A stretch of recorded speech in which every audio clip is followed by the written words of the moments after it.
This is Growth Guide, a podcast exploring the depths of curiosity, questioning everything in the name of growth. I'm your host, Brian D'Alessandro. Keith Garde is a successful entrepreneur, artist advocate, author, and a total mensch. His story is one of love, drugs, and rock and roll, though not necessarily in that order. Trauma and addiction have been half nemesis and half teacher throughout his life. Keith has won his battle every day for over 30 years and now channels it all into coaching and advising leadership at its highest levels. Back in the 70s, he was a pioneer working with artists to create music videos, long before the days of MTV and before anyone actually knew what music videos were. When MTV launched, he found countless creative ways to market bands in this new era. His subsequent career in artist management led him to working with bands like Aerosmith. He experienced more than most could in 10 lifetimes due to the sheer volume and velocity of creative output during that time, and the fact that he had his hand in almost all of it. Sure, his time with Aerosmith included all of the antics you could imagine, along with the band's recognition like 10 MTV Moonmen, multiple Grammys, American Music Awards, but you'd never get that from talking with Keith. Keith also created, produced, and directed the seminal Aerosmith Rockumentary, The Making of Pumped. Keith always shows up in present mind and heart and leaves everyone he is with feeling like they're the only person in the world. What his experience really left him with was a realization that the relationships between the people involved is the real magic that underpins creative success, as well as personal fulfillment. With all the success and failures, Keith works as a go-to consultant and confidential advisor for high-visibility celebrities and business leaders. Enough setup, let's get into it. Hey Keith, so glad to be here with you today. Thanks for joining. Hey Brian, it's always so good to see you. Likewise. Now, your life has continuously been a wild and fascinating one. Would love to start at the beginning and hear, how did you find your way into the entertainment industry, managing Aerosmith? Was this a planned course or how did it unfold? It was a funny kind of a tumble into something along the way that, I held on to it held on to me, and we grew from there. In a way, I was really born into the world of the arts. My father being an artist, a painter, dedicated.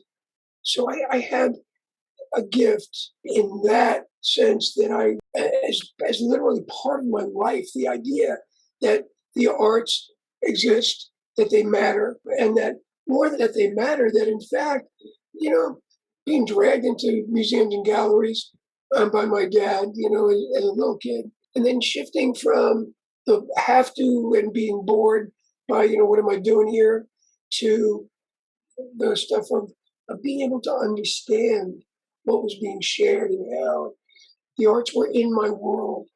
The greats, growing up born in the 50s, growing up, in the 60s, seeing and hearing in my home environment, Broadway musicals all the time, seeing art being created, books that, had story, images, philosophies, critique of art history, of arts, of the great artists, and how they in fact were storytellers, and how the arts really are not just the story of our time, of every time in their time, but they are the soul of the culture.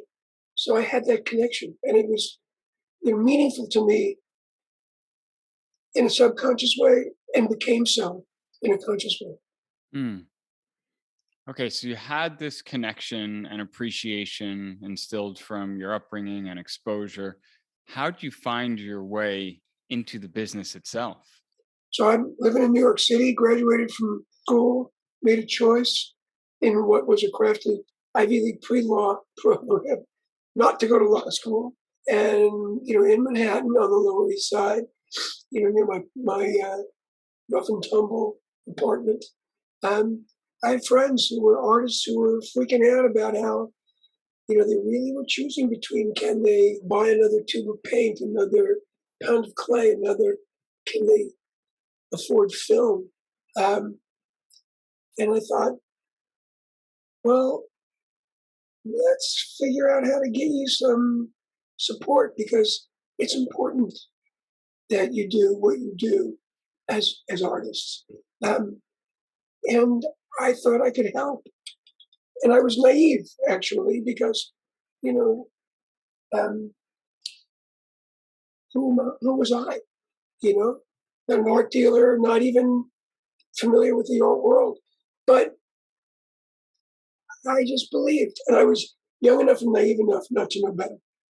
And so I started to help them. And that literally, in conversations with people in New York, led to someone who worked in an artist management company, a company that managed some famous artists. And one of the staff at a company asked me if I could help one of the artists on their roster to not get screwed if he wanted to buy a Picasso. Hmm. And I said, well, I can't recommend what he should buy, but I can certainly help him not get screwed. That part can't be too hard. When I asked him, like, why a Picasso? And he looked at me like, dude, it's a Picasso.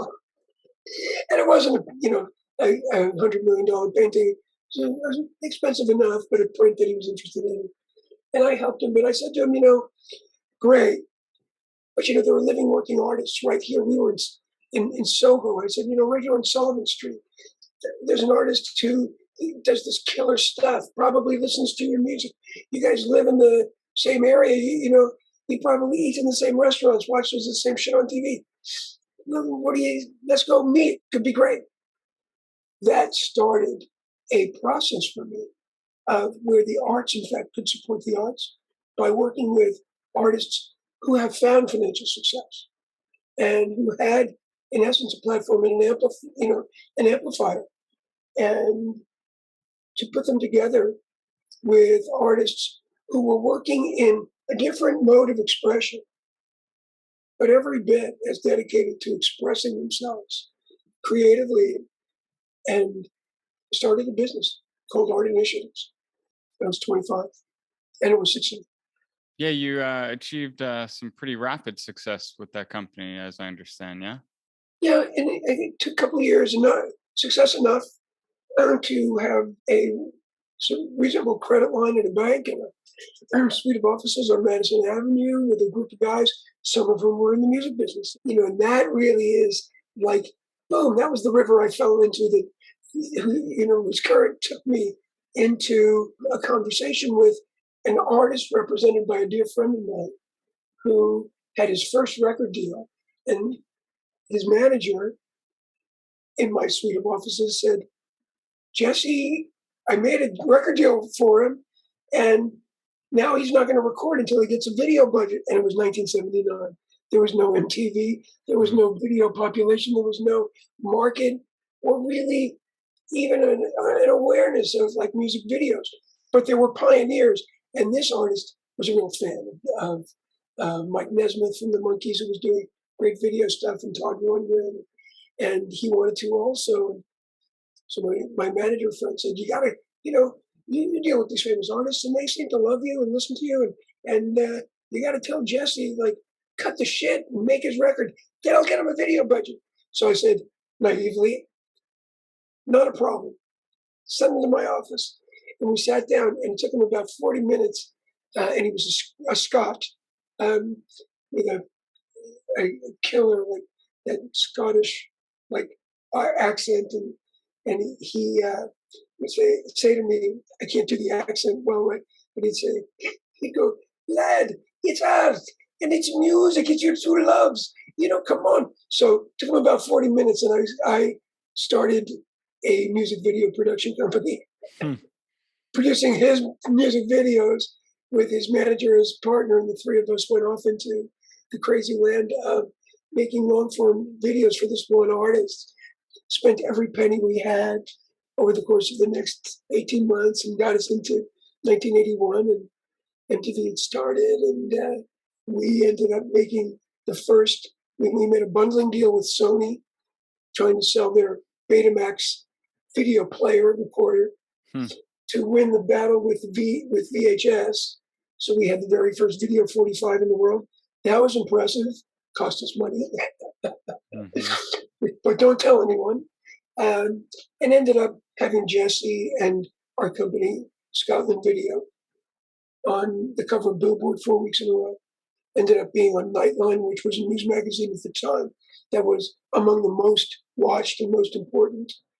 And it kind of got crazy and took off from there, you know. And learning about music video as a promotional marketing tool that became, because of MTV, probably the most important, most significant marketing tool responsible for some revitalization of some artists, Aerosmith being one a little bit later, and just a boom in record sales. We, wow, we're in this like crazy place. But what happened was most artists didn't want to make music videos because it was they wanted to record their records, go out on tour, make their music. And I was a go-to guy from managers would say, "Can you like convince my artist that this is really important? They need to do this." That shifted from I know about this marketing stuff to maybe I should get a little more involved with your career because it became clear to me that not only could I do that, but that it was really important to do. And and I love doing it. And in my suite of offices was a guy who was from Boston who ended up leaving New York, going back to Boston. He and I had become friends. He ended up, not enough time here to tell this whole story, managing one of the guys in Aerosmith and had left the band. And then my friend got him back together with Steven Tyler in the band and ended up being the manager. And he called me and he said, and this is a way long story all by itself, so I'll make it really, really short. I ended up joining his organization. Not long thereafter, became, his cohort in crime as co-manager of the band, and it was 1987 officially. Between then and 1995, 3 albums, 3 tour campaigns, 150 million albums. So it sounds like that 8 years started shortly after the Mets won the World Series. Good things in New York. Yeah, a lot was going on. That 8 years probably was equivalent to 80 years. So can you share with us an inside look at what your life was like? Because I think from the outside, it's very evocative, but would love to hear what the reality was, what the challenges were, what you learned from it, and how you came out the other side. You know, I mean, literally, it's a few books worth of information, volumes, volumes. I have to say that the incredible success that the band experienced during those years, literally to become one, if not the, certainly one of the most successful rock bands ever, legendary. More video play, more video rotation than any other band in the world during that time. Some of which I produced and directed. So I had this incredible opportunity to work with these not just members of the band, but the team of people around them. The artist and repertoire A&R executive from Geffen Records, where the label the band was signed to at that time. His name was John Kolodner, and Kolodner was the guy more than anyone, more than any single individual who was responsible for architecting the success that the band had, giving it a platform for the success it continues to have to this day. I have such love and admiration and respect for John. He taught me a great deal. And Tim Collins, who won the management company and brought me in, a lot of lessons, a lot of difficulty in the reality of working with 5 guys, 5 partners who were together from the time they were teenagers. And, it's everybody knows that relationship can be hard. Imagine being married to 4 other people, not just one. Well, and also, so let's look at the environment that this is all taking place in too, right? Being rock stars, being followed around by groupies, being celebrated and adored, or, I'm sure sometimes on the other end of the spectrum. So just such a pressure cooker. And then on top of it, living life on the road, traveling. I can't imagine what that was like for the band, but then also for the people on your side of it who, were like, I think the chaos is generally acceptable and even looked up upon for the rock stars, but the managers, as I see it, and I could be wrong, they're the ones that need to keep it together and have that chaos into controlled chaos. So what did that look like for you? So, I mean, look, the and traveling with, I wasn't on the road. I wasn't a member of the road of the touring team, but I would be out maybe a quarter of the time, either because there was a problem that needed fixing, or there was a major market and there were competition between major radio stations, and you could only be at one of them first. So there were politics, there were issues, and then there were major events that would happen in major markets that or we'd be shooting a live video on the road. So I'd be there. Look, the stresses were enormous. Everything was exaggerated. Everything was exaggerated. The sex, drugs, rock and roll stories people hear about who aren't involved, and they go like, wow, that must have been. Yes, it was. Yes, it was.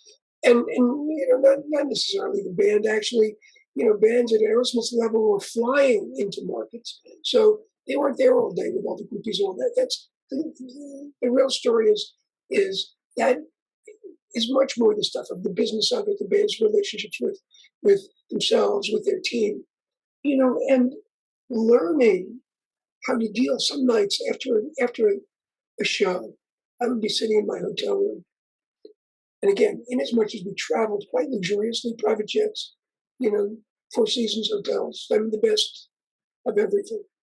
And sometimes I would just sit and be in tears with the tour manager, and we look at each other and say, "Okay, we're just whores. We're just whores," because it's insane. There's a lot that goes on that like we're not okay with, but we're taking the money, and here we are, and we're doing it. And I would be in an interview or like an MTV thing, a VH1 thing, and my face would show up, or I'd be, say something for 2 seconds, I'd be on the screen. I did everything I could really do to never be in front of the camera, not because I'm shy, but because that's not the role of management. Your artist is in the limelight, and you're just behind the scenes. So it was often tough. There was so much emotional energy and stress. And with a band like this, these guys would hate each other and love each other demonstrably in the same minute, holding that up, propping that up, supporting the creative, and adhering to rigid timelines for photo review and approvals, album art being done and ready to go into the system, marketing system, finished mastered product package to go into the distribution chain to meet the label's needs for all of what it is that they were doing, and being in the middle and having to make sure it worked. The band changed my name. It wasn't Keith. It was Pain in the Ass, because I was the guy who had to make them do it. What was it like comparatively when the band was on tour to get them to, be a part of the process and give approvals versus when you guys were not on tour? Well, there was a lot more of that activity during tour time. So that was, it was funny. It wasn't easy ever. 5 opinions. You have a group photograph. You do a photo shoot. You have 1,000 photographs, a lot of individual shots, and then different subgroups of the group together. So, one guy might look amazing, and the shot may be composed beautifully, and one guy's got like, his finger up his ass, and there, and because he's like not paying attention, fooling around, and then he wants to approve that. His partner saying, "But look how great I am." And let's give some context. The Photoshop game was not in the picture. So they weren't, they could do some crude cutting by hand of stuff, but you could do it, right? But yes, it was laborious and then subject to its own round of re-review and approval. I resorted to a bunch of different tactics, everything from videotaping the 35 millimeter slide review sessions with the guys, so that when a picture would show up in a magazine and one of them would say, "I didn't approve that photograph," and I would say, "Let's go back to the tape." After putting their initials on the sides of the slide, and really, really, I mean, after all is said and done, it was all really entertaining. And this particular group of guys, this band, it's funny. They were not recognized as, like Steven Tyler was not Bono. He wasn't in front of the UN Security Council talking about the elimination of third world debt. It wasn't what he was going to do or his role. But these guys there was not a bone in the 5 bands' bodies that was had racism, the sex, drugs, rock and roll stuff, the sex stuff. It wasn't misogyny among these guys. It was, for Tyler, as he would say, he loved women. And there were a lot of women who loved him like that, But we were also, I had friends who were my more effete, kind of higher, held themselves higher, snobs, Aerosmith, dude, like what the fuck? I I loved them. I got to know them well, really well, and respect that creature with 5 heads called Aerosmith, for better or for worse, the creative drive and spirit of who they were when those guys were on stage. The 5 biggest fans of Aerosmith were those guys on stage, and that was really rewarding. And the challenges, even the tears, the misery, the fact that I got to create an idea of, if we can document these guys making an album, then they can be all over the world at the same time that the band is live playing in New Jersey. They can have a presence in Tokyo. And and I got to do that. I got to create a documentary, one of the earliest documentaries of a big artist, big band, in its creative process, but deep. And they were great. They let the cameras live in their lives. I mean, not just in the studio, but waking up. Yeah, and it's hard to give context for any listeners who have grown up in this period where reality shows are the norm. Back then, this was a very intrusive concept, right? Which was very intimate, and I'm sure it didn't have the scripting that happens in today's quote unquote reality television. No, yeah, in fact, the bands, yeah, like one of the guys in the band said, you can't have cameras, when I was introducing the idea. And he was like, you can't have cameras on all the time, because we won't be the same. We'll always be acting for the camera. And Steve and Tyler said, you know what?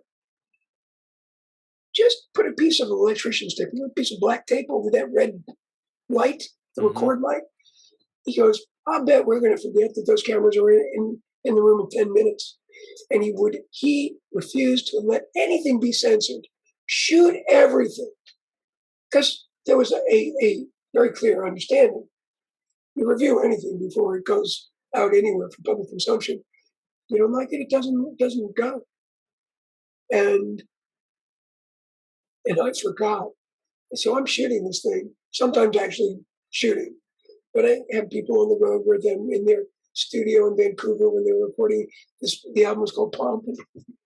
So for months, I'm getting footage and looking at it, and I'm, forgetting that they're all not seeing it. So, and they're bed wrapping each other and stuff at certain time. The day I brought a rough cut out on the road to show them, about 20 minutes before I had the whole room set up, I thought, oh no, they're actually going to see this. I'm going to get fired. So I thought, maybe I should break the machine, or maybe I should just run away and never come back. And there's a scene where, after the band threw Steven out of the studio to go write lyrics, and they say bad shit about him, and I thought, he's going to see it, and he's going to fire me. Well, in the room where I had viewing, I had tables set up so the band could sit around the tables. Stephen brought a bunch of pillows and made a little nest right in front of, on the floor, in front of the camera, in front of the projector. When that scene pops up, he rises up from his perch, looks around at me, looks at each one of his band members, and he goes, "That is so great." And I was like, I was so relieved. It was just, and that's how it was. It was like, listen, if we don't show the shit warts and all, then it's not us and it's not real and it's not okay. And, the making of Pump is pretty, you know, the footage, the actual filmmaking is crummy because we were using, not even a little bit of prosumer quality cameras, but a lot of it was shot in VHS, you know, but it allows the story to feel like you're just in the room.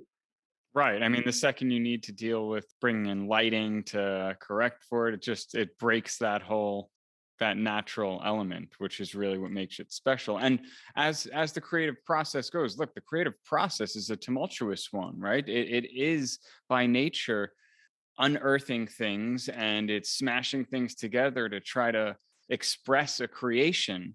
And when you have multiple people who are a part of it, it gets infinitely more complex. And there's something beautiful to that. And there's something very true to that. And I even compare it to a transformation that takes place. When we look at nature, any transformation is typically pretty violent. There's a lot of disruption. And so there's a lot that happens. And with our full spectrum of human emotions, I could see how that just lends itself to a very intense pressure cooker. Yeah.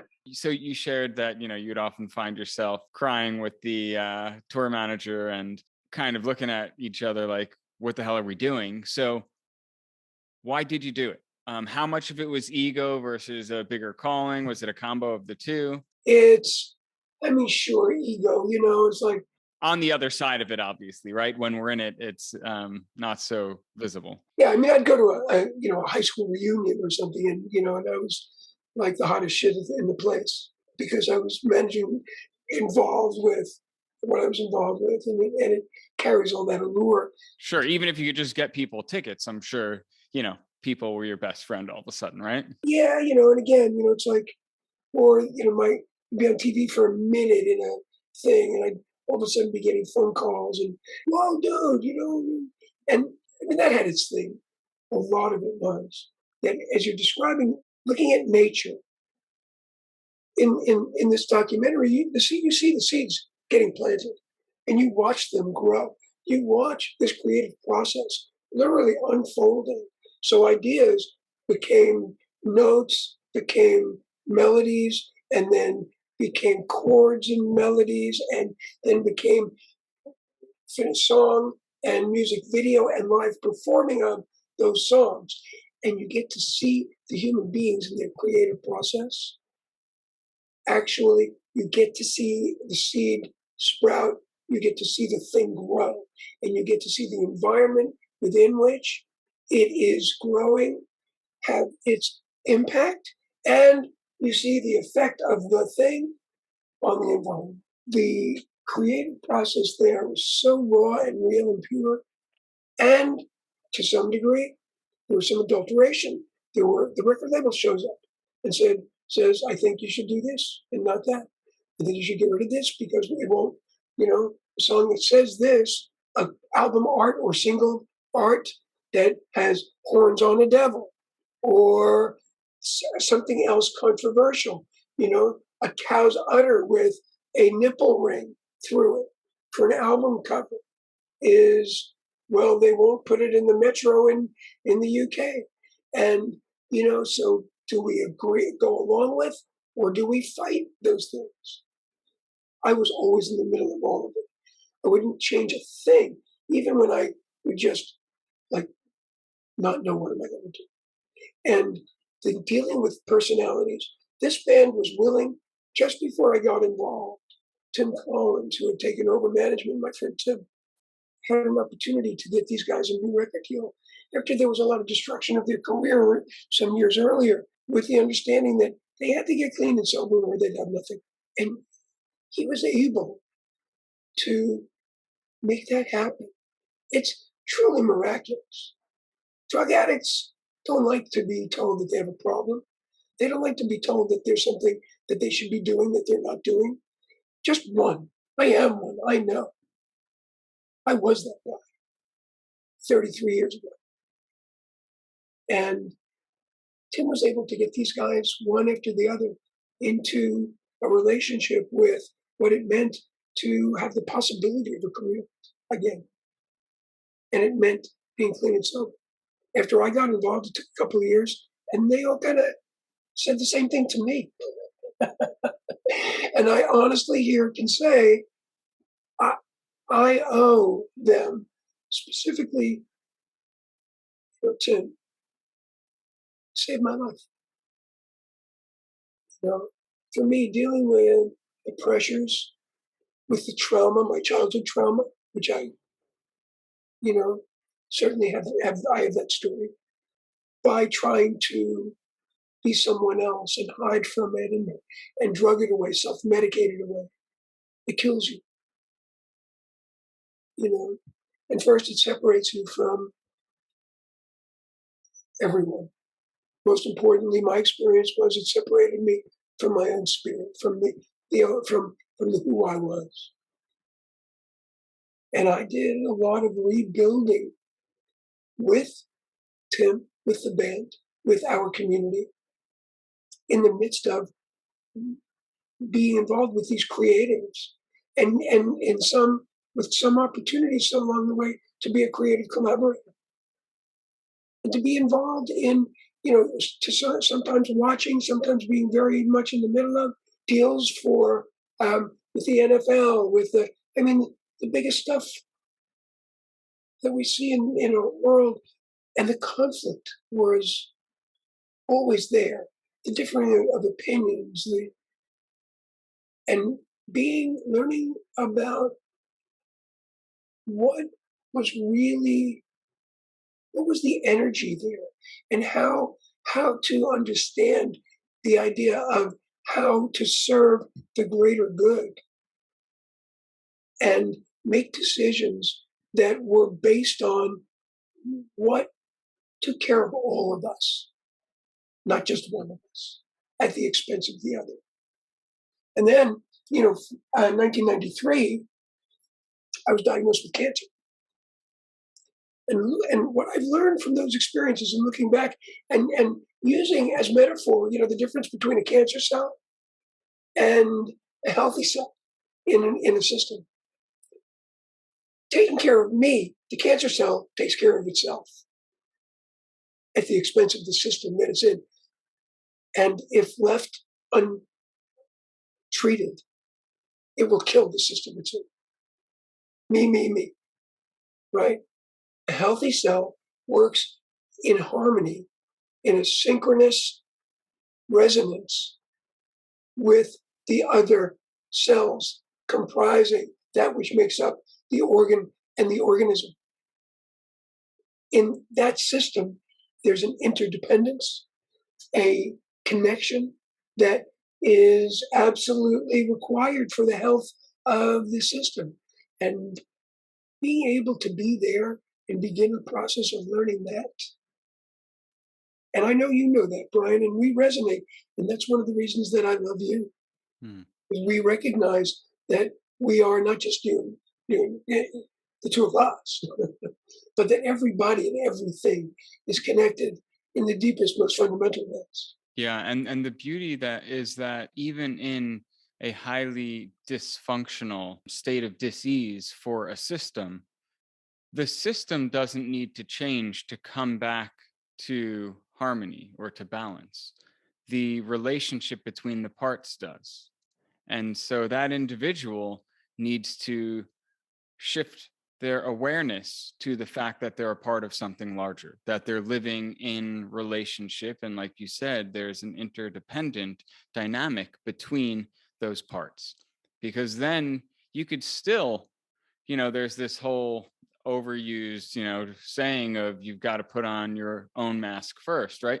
There's still the ability to care for yourself, right? Because you understand that if you're not healthy, you can't best serve the greater good of something larger, in this case that organism, right? But it's a very funny one. Like, we kind of have to let go of caring for yourself and recognizing the other in order to come back and do it in a way that serves the greater good. Yeah, look, and over the years, working with and being with, um, I left the Aerosmith organization in early 1995, only to come back a year and a half or so later to consult and be involved with special projects and their digital presence and a whole lot of what really were the creative side of who they were and what they were doing. And starting my own business and really being on a path of learning about as I got deeper into dealing with my own trauma and recovery from addiction, recovery from trauma, and listening to what you were just saying, learning that it's that those traumatic experiences that cause us to separate from our spirit and from each other. And separate is not, it's that's where the disease is. Hmm. And connection, at the risk of being cliche, connection is is the opposite of addiction. Connection is the opposite of being seen, is the opposite of trauma. In the work that I've been doing since in and around the arts and with all creatives and people who work in the arts, not just in front of, not the, in front of the microphone or the camera in the studio, but everybody involved and people who have in roles of leadership and influence is how do we look at how our system is out of sync with itself, out of right relationship with itself? How can we shift from what's wrong with me to what happened to me? Let go of the judgment, the negative judgment of I'm not good enough, I'm not worthy, to I, I have issues, but I can see them without having to say I'm a bad human being Hmm. or an inadequate human being. But what happened to me is, and what I've done to cope with it is where I am today. How can I own it, honor it, and make those changes and let those painful experiences not be reasons for why I'm fucked up, but be teachers that can help to guide me to shift the meaning I make about my life, myself in it, and my relationship to the world that I reflect in, the world that's the mirror into whose reflection I see myself and know myself. That's, it's a big calling. Yeah, it's beautiful. In fact, I think it is in many ways the human calling. We are all born into a conditional existence. We experience it through this human experience, but our family structures have a conditional imprint on us. Our cultural narrative has an impact on us. Where we grow up and go to school, the geography, everything, the political structure, the school systems, all of it. And they impose ideas that may or may not align with our deeper spirit. And the challenge and the opportunity as humans is to kind of separate those threads and to start recognizing what is mine and what isn't, and the stuff you could easily let go, great. And then you start getting to that deeper stuff, the trauma. We've spoken about trauma before, and just to clarify for listeners, when I say trauma, trauma isn't experiencing a traumatic event. It's an individual relationship to an event. And so it's how we carry that experience, because that starts to rewire our thinking, our nervous system, and our general experience based on a survival, program that we write for something we deem to be a threat. And the thing about trauma is every single not even just human being, every form of life experiences it in their own way. And we can't look at someone who's experienced what could be seen as a very large, big trauma as being completely separate from some of us who have only experienced these smaller traumas. They all impact us and wire us, and they require our attention to come back to that true connection. And coming back to that true connection, for me as a pragmatic reality, one of the reasons that I now work with leaders of corporate organizations, leaders who are artists, creatives with big audiences, is they're the big influencers. And doing this work, being able to share really what you just said, the identification of the reality of the fact, big T trauma, little t trauma, that just not being recognized, not being seen has a traumatic impact. And as you said, Brian, and thank you for that, is that not just human beings, what we've done over the course of the last 300 years as a species, to the planet, to create wealth, to do incredibly amazing achievements, it's choking us to death. And the rate of extinction among various species and creatures on the planet, flora and fauna, is accelerating. It's astounding. It's its own form of trauma that our biosphere is experiencing. My sense of commitment to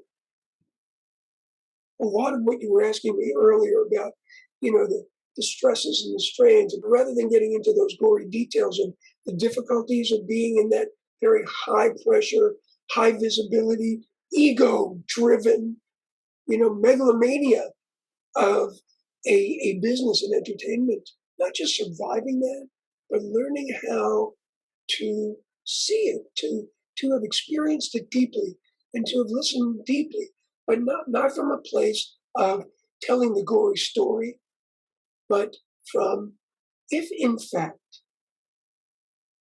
where those things feel highly dysfunctional, creating dystopia, what is a method or a methodology and a practice that can be brought to bear to help to shift from the dysfunction really to highly functional, coordinated, collaborative, optimal outcomes that include and especially provide for the emotional and psychological well-being of the people who are involved and the people who will share in that experience at every level. How do we do that?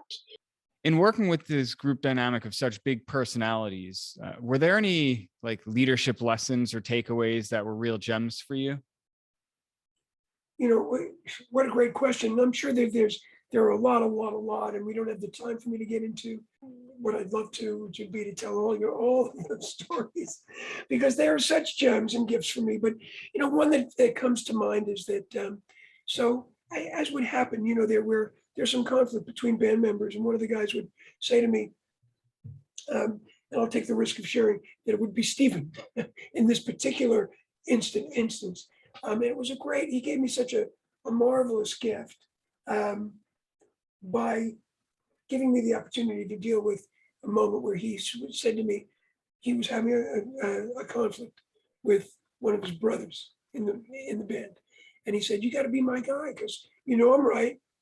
And he was right. There's no issue there. His insight, his concern, valid, on the money. And he said, "You got to be my guy and tell so-and-so that this doesn't work and this has to be different." And what that challenge asked me to do was to make a choice about principles here before personalities, greater good versus getting into what becomes representing an individual in an organization against another individual in an organization. What I learned there was inevitably I would become an enemy also. And so what I said to Stephen was, I am your guy. And for me to be your guy, I see it like this. If let's go and sit down with your bandmate and let's talk about it and let's work it out. If, however, I'm your guy against him, it's only a matter of time because now I become an enemy. And I'm doing a lot of good things with you and for the band and that everybody benefits by right now. So for me to agree to do something that would set up a likelihood of my being gone so I can't continue to do good things for the band, then I'm not your guy. So let me be your guy because by really being everybody's guy. I am most effectively your guy by serving the greater good of which you were part. And he got it. He hugged me and it was a tense situation and we cried a little and we were happy a lot, in coming out of that. Not to say that it didn't continue on, because as you said, Brian, these are things that have to be practiced and have to be integrated and part of. They're not events; they're processes, right? Mm-hmm. And that's an example, and it was an enormous gift to me, and one that I've been able to share in guiding and mentoring others. Awesome. And so in a workshop among people who were all high achievers, captains of industry, the facilitator asked a question that at the time I thought was actually, like obvious and silly. Why would you say that? Why would you ask that? And the question was, if before that very next thing you do, the very next thing you say in any circumstance, in any relationship, personal, business, anything, if you could take a moment and ask yourself, what would this look like if what I next say or do comes from a place of love? What would that look like? And I thought, and she also asked, would you make that choice? And I thought, of course I'd make that choice. And in the millisecond of processing, I had to laugh at myself because I didn't make that choice. I didn't even think about it. I never thought about it that way, right? I would get anxiety ridden when the pressure was big. I would be defensive when I felt as though, I was being judged or attacked. And I'd take out a weapon where I felt the thing to do was to fight back, all of which just made it worse. Mm-hmm. And even though ultimately lots of things would resolve, boy, what a painful road from fear to maybe resolve. And even if it was resolved in the moment, not necessarily with a new neural pathway and a new scaffolding and a nurturing substrate that would actually give rise to what would love do's outcome. Wow, what a path that started me on. And so now, in a very real and pragmatic way, the concept and the construct that comes out of what would love do, which requires, of course, a powerful and meaningful definition of what love is. And for purposes of this conversation we're having, suffice it here to say that it's not taking care of you first, and it's not taking care of me first. It's not what can I get? It's taking care of us first. How do I make a contribution? How do I recognize that, here we are, Brian, there's you and there's me. So, and that means there are really four entities. There's you, there's me, there's our relationship. It's its own entity. It has its own personality, and its personality is unique to who makes it up. And the fourth entity is the container we're in, the world we're in, and the impact that it has. Unpredictable. Well, unpredictable, not reliably predictable. And how would we learn how to take care of one another in that relationship and serve it? It's our baby. We want to treat it with love, care. We want it to grow strong and thrive. Well, everything I do to serve that relationship serves me because I'm part of it.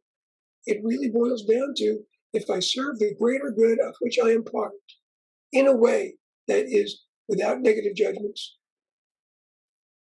but with, in fact, a commitment to be responsible enough to have a best understanding of what's in the best interest of the greater good.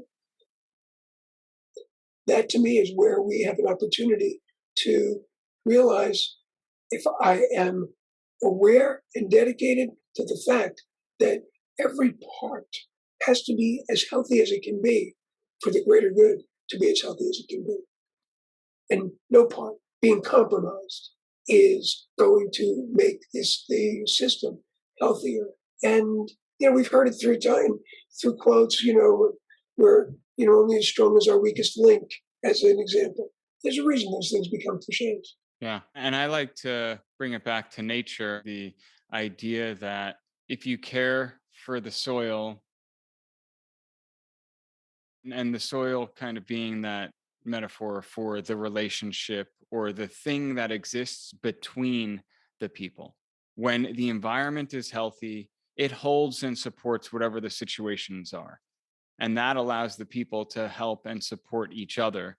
And that creates a healthy environment, which as a result allows the people to be in a healthy state. And this is the natural design. I mean, look at our human bodies. It is designed to come back to homeostasis. That is the resting point of harmony within the body. It doesn't mean that when something happens, it's not going to take action. Quite the opposite. It's prepared to and do it very aggressively at times. But once that dissipates, it comes back to that place of harmony. And the same thing with people. When we're able to express ourselves, whether it's sharing in the joy and celebrating, but also addressing an issue that we have with how something was handled by someone. They're uncomfortable conversations, but when we address them and are in a healthy space to do so, we have resolution. And when we have resolution, that's where we don't take on trauma, right? Like the trauma is often created by a lack of resolution. And this happens in very small ways in our dynamics, especially within our, current structures and current organizations. And you nailed it. In other words, right? Addressing a problem from a shame and blame perspective Mm. just further traumatizes the system. The idea of saying, okay, we are where we are, this is what happened. Let's pull back and look at is our system, our core values, not what we write on a piece of paper, but what our core values are actualized and recognized by virtue of how we're acting with one another. Are we shaming? Are we blaming? Are we involved with retribution? Or are we involved with rehabilitation? Are we looking at how can we say we have a system that actually helps to create the likelihood of those problems existing? And again, that's really why for me, the idea of being a professional working in a field of as a consulting guide, as an advisor, which requires coaching, which requires the benefit of my own work, continuing to improve, bringing this back, being in a place where we recognize that it's a responsibility to make this contribution, to make this choice, to do this kind of work. Whether again, working with corporate executives, working with startup teams and leadership, working with people in leadership roles in the arts and culture, the influence arts and culture will have on a society is perhaps the most impactful, the most profound. I'm really grateful to you for this forum. Just its very name, Growth Guide. It's critically important, vitally important that we do that stuff of growing, mind, body, spirit, and that we do it together. That really is the key part, that we do it together, because as much as we have our individual experience, we're also wired together. The same way that modern neurology is understanding the mapping of the brain and the wiring that takes place through our thoughts and experiences, we're also now starting to learn that these same forms of wiring exist across relationships with people. And that's the beautiful opportunity. I mean, we see this in the understanding now of co-regulation, this old misnomer that we could self-regulate and just do it on our own, when in reality, our autonomic nervous system is wired in relationship to others.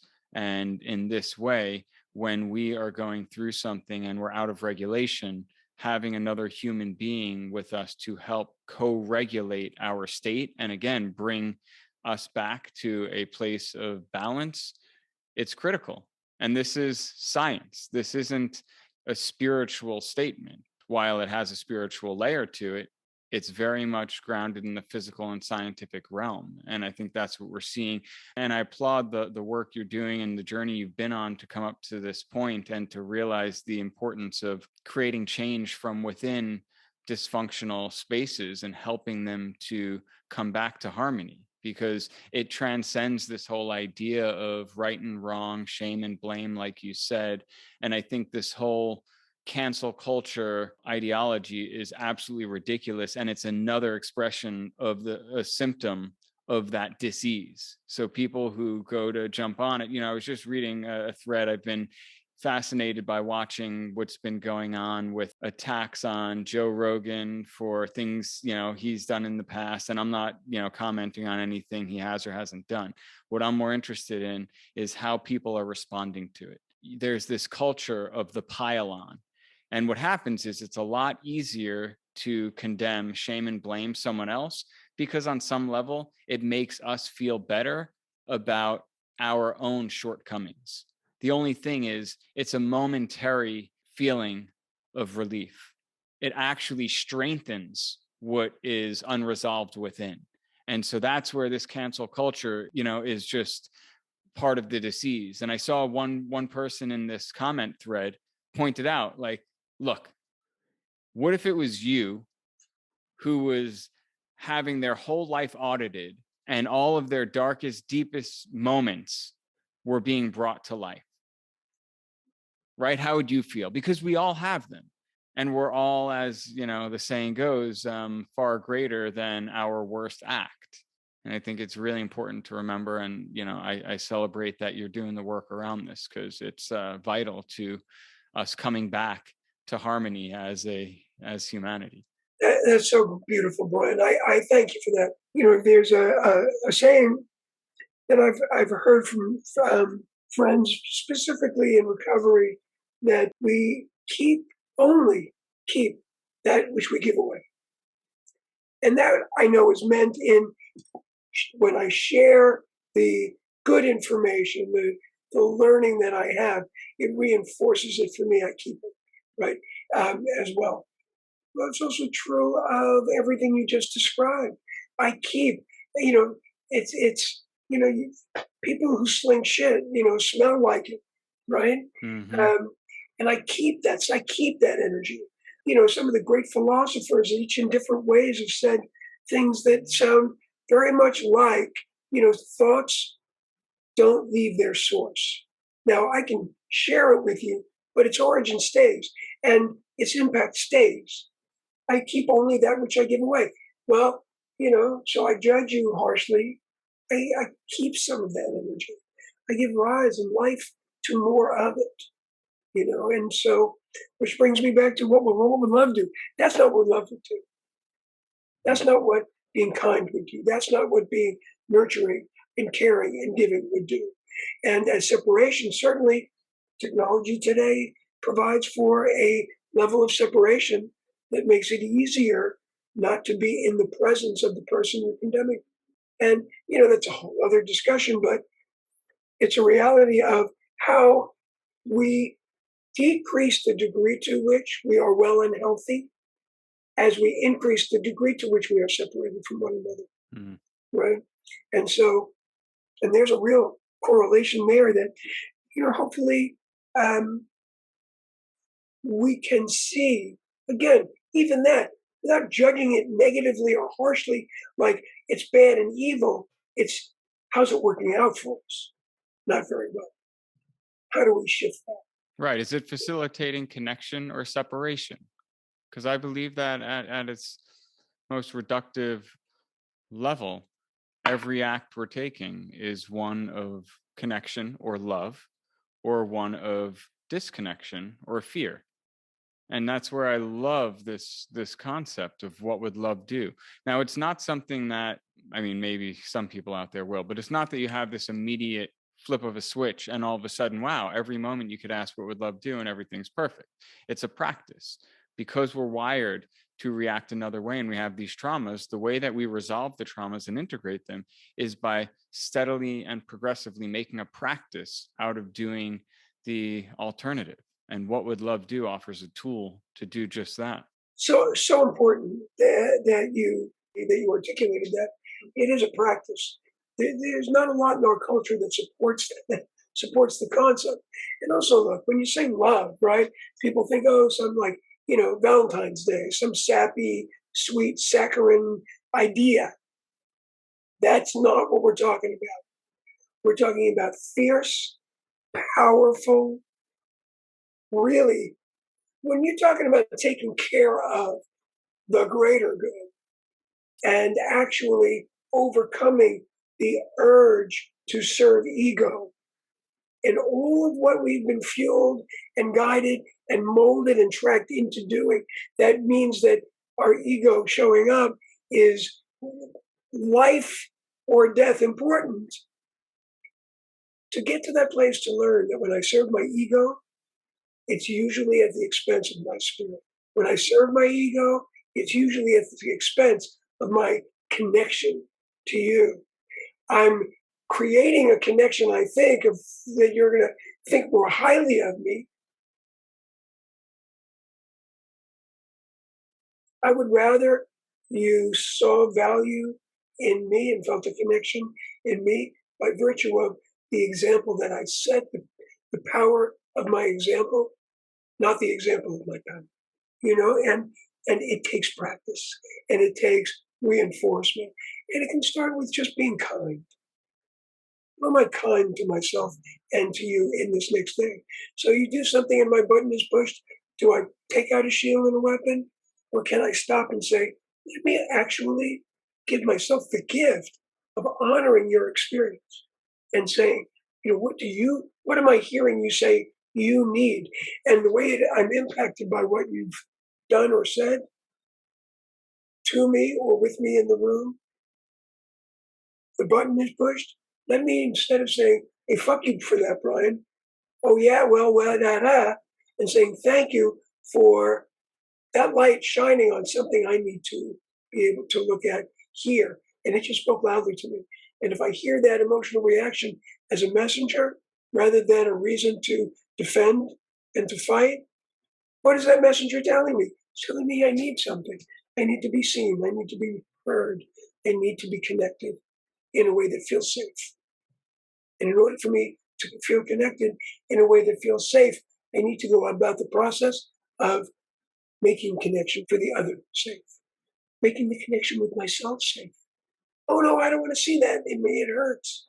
Don't tell me I'm too fat, too skinny, too tall, too thin, not old enough, too old, right? Not experienced enough. I'm overly experienced. I think you know that Rumi poem, Beyond Ideals of Wrongdoing and Right Doing. Mm-hmm. There is a field. I'll meet you there. Let me meet myself in that field where it's not about I'm right or I'm wrong. It's just that I am. And the beauty of those wonderful concepts that come out of different philosophies and different religions, and different ways of living well, living in harmony. Namaste. The divine in me sees the divine in me. Ubuntu. I am because we are. They're nice ideas, but they don't become part of who we are and part of how we are if, as you said just before, we don't work it. It's a practice. Those things need to be integrated for them to really, really give us the gift of what they are. Mm-hmm. Well, Keith, thank you so much for joining. It's always such a pleasure to hear your perspective on things and the amazing work you're doing. Brian, I talk about amazing work. You certainly are doing with Growth Guide. It's truly a gift. I wish everybody in the world was tuned in. I will help get it out there, and anybody who's listening to this, do that because it matters, and it's what love would do. Thanks for joining us this week on Growth Guide. A big thanks to our sponsors. This episode is sponsored by Morning Man. Live manly, own the morning. I learned about this from UFC champ Frank Shamrock. He was always having trouble getting started in the morning without like 7 or 8 cups of coffee. No exaggeration, I've seen this in person. So he created this product that's packed full of 45 superfoods and it has 95 milligrams of clean caffeine. So you get that charge from the greens and also get a hit from the caffeine without feeling all jacked up. I'm definitely caffeine sensitive and I like this product because it doesn't make me feel like I'm bouncing off the walls, but I feel sharp and energized to get shit done. Visit growthguide.love/morningman to learn more and use promo code GROWTH for 15% off. I'd also like to thank our sponsor, Atmananda Yoga. You guys have got to check out their yoga alignment mat. I've been using this for a long time. As you know by now, I've studied and trained with them as a yoga teacher, and the mat is incredible to deepen your practice and to ensure a lifelong injury-free practice. Visit growthguide.love/alignment for more info or to buy. Be sure to use code GROWTH at checkout for 15% off. Make sure to visit our website, growthguide.love, where you can find freebies, exclusive content, and subscribe to the show so you'll never miss an episode. If you found value in listening, I'd really appreciate a rating on iTunes. I can't tell you just how important this is. Or spread the love. Tell your friends, your fam, heck, tell your spirit animals. And follow me on Instagram at growthguide.love. Be sure to tune in next week for our newest episode.